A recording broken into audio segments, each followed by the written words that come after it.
السلام علیکم ورحمۃ اللہ وبرکاتہ۔ میرے پیارے اسٹوڈنٹس، کیسے ہیں آپ تمام حضرات؟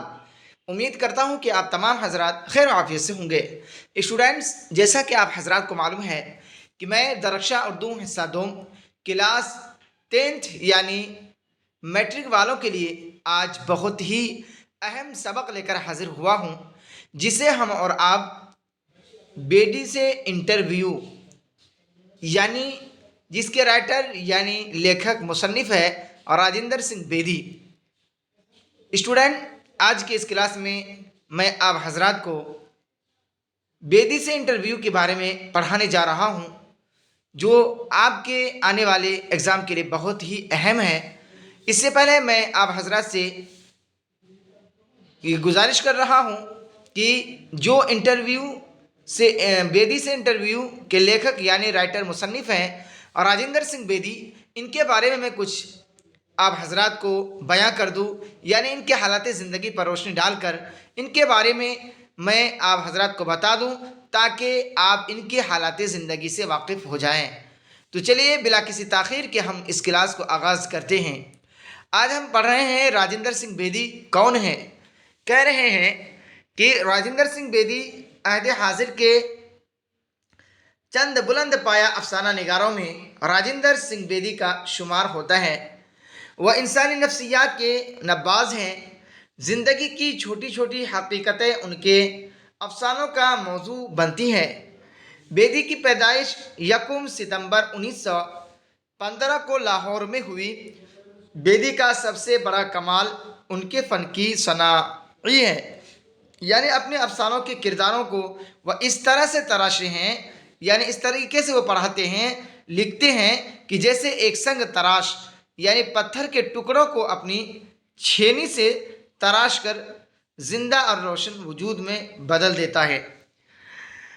آگے ہے کہ ان کے افسانوں میں سے سب سے زیادہ چہل پہل ان کے کرداروں کی پیدا کی ہوئی ہے۔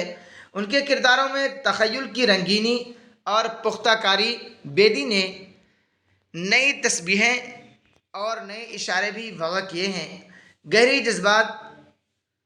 جذباتیت، کرداروں کی تحلیل، نفسیاتی تجزیوں پر اور پس منظر میں سچی زندگی، یہی سب ان کے موضوع اور فنی عناصر ہیں۔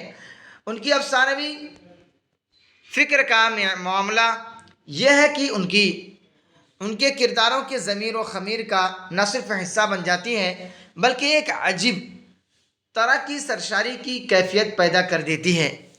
کہہ رہے ہیں اسٹوڈنٹ، آگے ہے کہ بیدی نے اپنے افسانوی کا مواد متوسط طبقہ سے لیا ہے۔ انہوں نے اپنے افسانوں کے ذریعہ زندگی کی تلخ ترین حقائق کی ترجمانی بڑی سراست روی کے ساتھ لی ہے۔